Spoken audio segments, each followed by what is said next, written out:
Hi, I'm Greg Kidd. I'm the CEO of USBC, which are tokenized deposits, also the president of Vast Bank, which is the issuer for those, and work with Hard Yakka, which is an investor in many of the fintechs.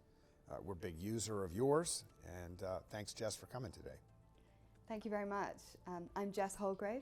I'm the CEO of WalletConnect. I'm based in Lisbon, have a background across all things fintech. I'm very excited to be here. So Jess, WalletConnect is a term we hear, but you've actually got the company that's called WalletConnect. I take it you have the trademark name for WalletConnect? We do have a trademark for WalletConnect, that's right. So just tell me a little bit about your background and tell me what your WalletConnect is, and just for our audience so we know the scope of what you're doing. So my background kind of spans a mixture of things from economics, traditional finance. I learned about Bitcoin about just over 10 years ago now and kind of went down that rabbit hole. Did a few different things in the merchant acquiring space, and then most recently I joined WalletConnect, and I've been there for 2 years now. WalletConnect is a network, both a technical network as well as a broader ecosystem network of about 700 different wallets. Those range from the everyday wallet that a consumer might have on their mobile phone, like MetaMask, Trust Wallet, OKX Wallet, all the way through to the custodian and institutional wallets that you might have heard of, like BitGo or Fireblocks, for example. And on the other side of the network, we have about 60,000 different applications. So these could be a Web3 game, it could be a DeFi protocol, it could be a payment processor and the merchants that sit behind that. And our technology allows encrypted communication between each side of this network to facilitate different messaging types. So it might be a compliance message, but it might result in an on-chain transaction value. And this year we'll move about $400 billion of transactions across all different blockchains between apps and wallets. And so is WalletConnect a protocol? Is it like a TCP IP kind of protocol, or is it a private, particular, proprietary way of doing things? It's a protocol, so it's open source. TCP IP is a really great analogy, actually. So the way that our platform works is that if you are a wallet, you integrate some version of our WalletConnect Wallet SDK. And if you're an app, you integrate many different ways, but either directly with our APIs or with an SDK that's built on top of the platform. And we run a relay system on a decentralized network of nodes. We have about 22 different node operators that support these messages. And effectively, it's like a handshake being created between the app and the wallet to open up a communication channel. So I confess, we're actually a client of yours already. I just didn't know if it was the same WalletConnect. That's why the trademark question. But yeah, so when we do our Stripe-like drop-in, the drop-in we're doing right now for all the crypto wallets and some of the other custodial wallets is WalletConnect. And so can you talk a little bit about the boundaries between where you go and where Stripe goes in terms of what this allows sites to do for taking money? Yeah, so really you can think about the end user when they go onto a merchant to make an e-commerce transaction. Firstly, they're asked, do you want to pay in crypto? And they click yes. And then they're asked to connect their wallet. When you see that QR code pop up, that's you. That's the point at which WalletConnect gets pinged. That's right. So you scan the QR code, and that's what opens up this connectivity channel between the app and the wallet. And then the app can ask all sorts of different things. So in the merchant e-commerce use case, it's asking the wallet to make an on-chain payment. But it could be all sorts of different messaging under the hood. That's how I would connect my non-custodial MetaMask wallet. But are you doing custodial wallets as well? One of the biggest areas of growth for us this year has been in the custodian and institutional space. I think a few years ago, most institutions that were holding crypto were just doing that. They wanted to just have exposure to Bitcoin or Ethereum. And what we've seen over the last few years is a lot of institutional capital now wants to do things with that crypto. They want to be able to stake, to vote, to participate in DeFi pools and many other things. And our network is a seamless way that as a custodian, you can provide access to all of that without needing to make one-by-one technical integrations with all of these platforms. You still have a lot of security, so you can allow lists only specific apps, and you can customize the policies and the ways that your custodian wallet and those applications can interact with each other. But it's a really effective way for custodians to be able to expand their offering to those institutions. So let me just make sure I have this right. So I'm used to doing things through Stripe by using my credit card or debit card. I'm just back from India and China. In India and China, I was scanning QR codes all over the place. But each of those was like, the India one was just in India. It was India Stack. The identity was from Aadhaar. In China, it was WeChat, and I was just doing it within a big WeChat network. But it sounds like WalletConnect is more interoperable than all of that this would work across really any geographical boundaries, and anything that can be done, really, I guess you're bypassing the card networks and going right to the wallet so that money flows over either blockchain rails or other rails, but not through the classic clearing and settlement of the card networks. Is that correct? That's correct. So WalletConnect is a truly global platform. Aside from sanctioned countries, can be accessed and used anywhere. Our end users span pretty much every country in the world, really. And what it means is either through the QR code, and you're right, in Asia that's a much more familiar form factor than it is in some other parts of the world, although I think that's changing a little bit. So either by scanning our QR code, or if you're doing mobile to mobile through a kind of deep linking or universal linking action, there are various ways of instantiating those connections, but it is truly global, and it does pipe past the card network. So we just launched recently in Singapore with a payments company where the QR code is displayed on the point of sale device. This means that once the wallet scans that QR code and hits pay, what's happening underneath the hood is on-chain, then a transaction is taking those stable coins from the wallet directly to the payment service provider. So I'm going to ask, I'm kind of climbing down into the weeds. So do I scan it from a viewer within the app, or what if I just scan it with my camera and there are multiple wallet apps on my phone? What happens then? A little bit of nuance there. It slightly depends on the operating system of the phone. So if you scan it with your Apple device, it will probably open the first crypto wallet that you installed on your device. On Android, it tends to open up the last crypto wallet that you use, ironically. So typically we suggest end users, if they're opinionated about which wallet that they want to use, that they do it from in the app.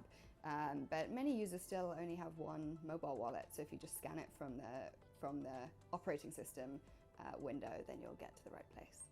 So you're all technology. You're not like a regulated entity. No, we really class ourselves as a messaging system. So we don't sit in the flow of funds. We never touch the funds.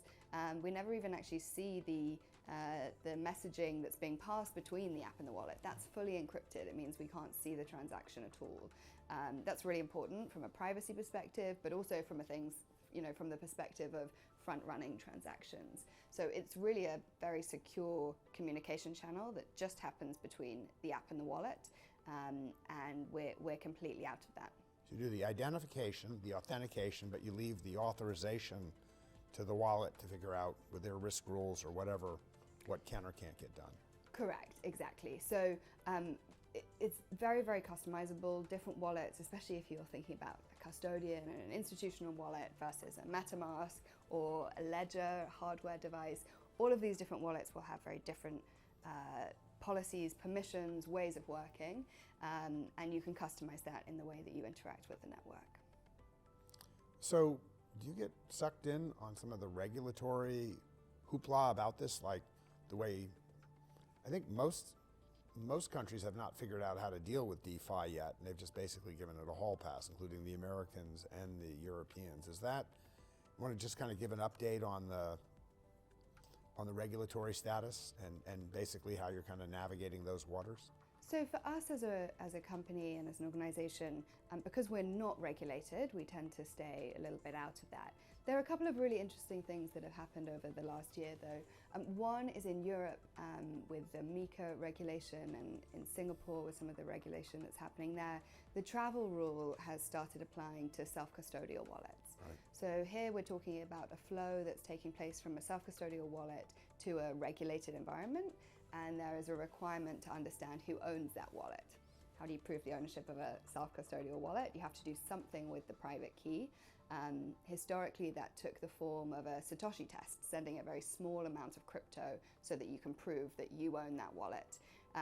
On the WalletConnect network, you can also just use the private key to sign an off-chain message, a kind of verification message. And one of the biggest areas of growth over the last year has actually been these kind of travel rule compliance messages that have been passing through the WalletConnect network. So that's been actually a regulatory tailwind for us in many ways.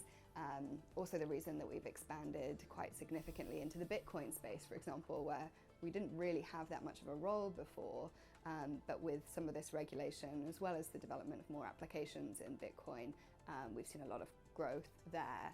I think the other big regulatory impact that we've seen in the last 12 months has of course been change of administration in the US, Genius Act. Stablecoins is top of everybody's mind. Yes. And so we've just seen very big growth, still from an absolutely kind of very small number, but very big growth and very big interest in payments, especially as more fintechs, more traditional payment institutions are clocking onto the fact that stablecoins are a great way of moving money. Wow, so I'm thinking of one of my portfolio companies is Brave, which is a privacy preserving browser, and they've now built directly into the browser the ability to hold crypto and whatnot. But this really seems to be taking us in the direction where you could simply feel like you have your money just like right in your browser.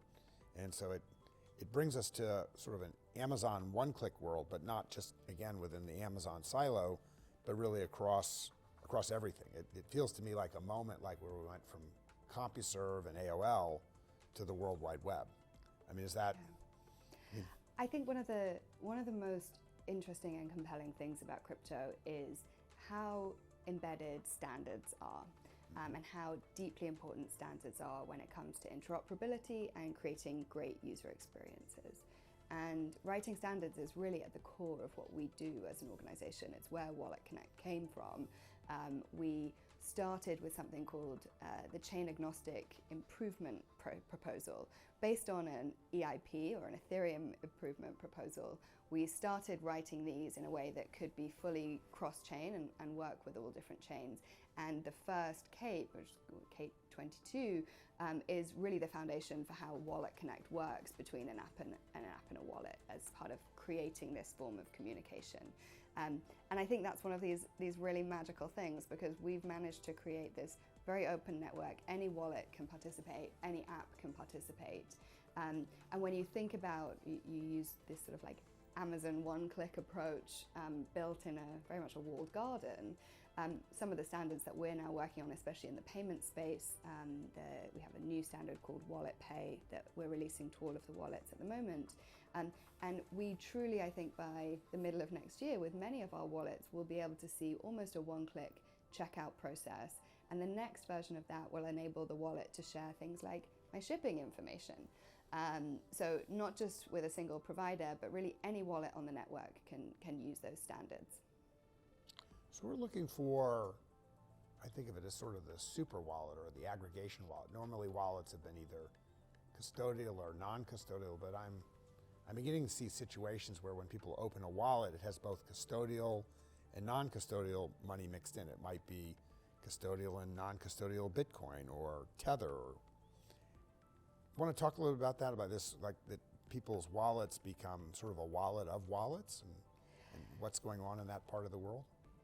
I think I'm really interested in the evolution of wallets, and I think that we are going to see wallets become much more than they are today. Today in crypto, wallets are typically the place that we hold crypto. Then we added the ability to do things like trade, swap, on-ramp within the wallet. Now a lot of wallets have an in-wallet browser, so they can engage with more activity within the wallet, as well as via WalletConnect to connect out. But that's still very oriented towards just crypto. I think over the long run, what we're going to see is people using public-private key pairs in the form of a wallet. We might not call it a wallet actually, but this same technology that's going to store our education records, our medical records, job history data, anything that's important to me. Even one of the examples that I think is kind of funny, but I really believe in, is like my warranty when I buy a fridge. Right. Like that should just be a blockchain record that I have. I can keep it updated. I know where it is. I can share it. If I resell it, I can. All the titles for real world assets is just. All of this should be on chain. But it shouldn't all just sit in one wallet. The idea of all of that sitting in one wallet is kind of ridiculous and scary, because what you want for different assets is different security levels. Some might be custodian, some might be non-custodian. You also actually want different friction points. For being able to just pay $4 for my coffee, I want that to be a single tap. Yep. If I'm talking about moving vast amounts of crypto, I want a kind of multi-sig, I want my hardware wallet, I want to make it difficult and have to actually go to my safe to do something. So we need different friction points and we need different wallet designs in order to fulfill this range of activities that we're going to do with the wallet. And to your point, I think in some ways these are all going to be linked in different ways, and a lot of the work that's taking place right now, especially around privacy, I think is really important to that, because we don't want to link them so that everybody can see everything very easily. And then also some of the work that took place with the Pectra upgrade, especially this year, that allows different delegation methods, different smart contracts, much more customizable and programmable policies and permissions around wallets, I think is really laying the groundwork for us to be able to imagine that, see that future come to life. Yeah, I think in our ecosystem, we call it delegated authority. How would a parent set up and oversee accounts for kids, giving them some privacy, some authority, but also retaining some, or for a parent that has suffering from dementia, or even just like an executive assistant looking after accounts. So all these delegations that happen not through like sharing passwords, but through formal grants of authority to guardians, custodians, from to. So it's going to be a very different world from usernames and passwords. Very different, very different. And I think, hardware signers, pass keys, all of these things are really going to change the user experience around that. Tell me just a little bit about the company itself. It's a for-profit company that's raised some private venture money, or, it sounds like it came from a protocol, so it sounded almost like one of these not-for-profit public service type things, but now it's evolved into something that is a protocol, but is a monetizable private company. Is that right? What's the backdrop there? So the history of WalletConnect, it started in 2018, was founded by a Portuguese guy, Pedro Gomez, who still works with us today, really solving that first point of user experience friction, which was that I had a mobile wallet and a desktop application, and I wanted these two things to be able to interact with each other. So it started as an open source protocol. That's very much how it evolved. Now, from an organizational perspective, we have two different components. So we have a for-profit company and we have a foundation. And the foundation is really responsible for the growth of the ecosystem, for the node operator ecosystem that supports the network. And then on the for-profit side, we are building products and services on top of that network. So Red Hat Linux type model you can think of, and various other analogies, but we effectively work across sort of both this open network and some of the for-profit products that we build on top of it. We're about 60 people today, relatively global with a bit of a European kind of time zone concentration, but wonderful people all over the world. And you're based in Lisbon, and is most of the team based in Lisbon, or is it scattered? No, I'm one of 3 in Lisbon, and I think across the 60 people, we're now in about 34 countries. So a virtual organization for the most part? Virtual organization. We spend actually quite a bit of time together, which I think is really important. So twice a year we do a full company offsite. We're all heading to Argentina next month, just after DevConnect. So there's a big Ethereum conference down there. Yes. And then we'll have the company offsite there shortly after.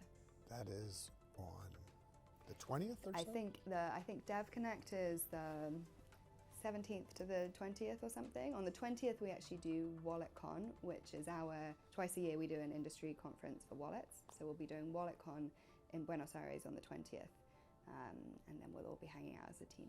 So what's next for you guys? What's the next big thing that you guys are looking to tackle? kind of three areas of focus really for us at the moment. One we touched on, which is this institutional capital. How do we make it easier for institutions to engage with DeFi and the outside of the ecosystem? The second is on payments. One of the reasons I'm here, although I come from a payments background, so these two worlds are very much colliding. More and more demand for people to be able to pay with crypto, not just a kind of crypto-backed card where there's a quick conversion to fiat and the rest is on the traditional rails, but actually thinking about end-to-end crypto payments. Yep. So that's our kind of second focus. And then the third focus is on analytics. People are really interested in how people are using this and how to grow their applications and their ecosystems. And we're privileged to sit on a lot of data that we use very carefully. But for example, it's really interesting for us to be able to share with an application, hey, these are your users and this is the on-chain data that you can learn about them in order to understand your users better, retain them, grow them as a user base. Very good. I mean, we're going to get to know you because we're doing, I don't know if you have our background, but we're just doing fiat money issued by banks, not stablecoin companies, but running on chain. Yeah. So can sit in a non-custodial wallet. So it's just going to be tucked in to all these wallets that you're discussing. So we're Very just much one so. of the many products, but it's an odd one because it actually is bank money. Bank money. But instead of us being down there on the Stripe level, like getting paid through Apple Pay or through the card networks, we'd like to be booking freight right alongside all the other cryptos. Yeah. And I think that's the thing. There's the separation of crypto and traditional finance is disappearing very, very quickly. For an end user, a lot of this is going to disappear behind the scenes very quickly, and these two worlds are meeting. Sort of the leading question I was asking when I was talking sort of a wallet of wallets. A lot of these other wallets out there, I think of them each as like containing a bunch of assets, but if I was a consumer, what I'd really want is the master wallet. So it didn't matter which wallets I had, I'd like to have one place where all those different, they're the same assets, but I might have three different places where Ethereum is, but I could see it all in one wallet. So I'm connecting to my master wallet, and then I'm simply picking which asset in that I'm actually going to pay with, which is basically my wallet of. Is anybody doing that? Or what's the closest thing to that out there? Or is that even a good idea? There are a couple of examples of things like that out there. One of our research and development projects at the moment is something very similar, this idea of a master profile where I can aggregate everything. There's a lot of considerations around it from a privacy perspective, from a security perspective that need to be considered, especially if that master wallet is actually going to be able to do actions on behalf of the wallets Correct. that are connected into it. But I do think the idea of having a single portal into your digital and Really crypto world makes complete sense. If you look at the like neobank fintechs, that's what you're getting today, right? I use my Revolut account. It's where I have my traditional kind of bank type accounts. It's where I manage my payments. I have my issued cards. I also now have my crypto. I can access investment products. It's a one portal into all of these different worlds. And I think that you can expand that very broadly within the crypto space. But there are a lot of considerations around it before I think it's ready for most consumers to access. Yeah, I mean, for us, we've seen all these folks where crypto's still like attached to like geeky numbers, private public keys and stuff. We look at the moment where we went from the internet to the World Wide Web, and it happened around a linguistic name convention called DNS. So we're looking for that for money, that you have a name that is your identity, and all these other things are identifiers, and you take all these wallets and you connect it to that name. And so what you'd really be connecting with is your name, and then under your name would be all these wallets, and under these wallets would be all your assets and whatnot. And I think people have tried this, ENS names, Right. for example. Part of the reason that they haven't worked is because not everything is interoperable. And crypto, unfortunately, still has very much this kind of stratified mindset of I'm Ethereum layer 1, or I'm one of 20,000 different L2s, or actually I want my own L1, and everybody's having their own L1 today, which is great. except that none of these things talk to each other. They're all and fragmented. so I cannot have just a single top level kind of name right now. I think because we're chain agnostic, we're quite well positioned to evolve in that direction. But you can see examples of this on a localized basis. But even when we started launching L2s, like address resolution was different. So you could have the same address on different chains controlled by different keys. It was really poor user experience. So there's still quite a lot under the hood, I think, before that becomes easy to deliver. So Jess, thank you for clarifying WalletConnect both as a protocol and as a company. Look forward to seeing you in the future. Thank you for coming today. Thank you very much for having me.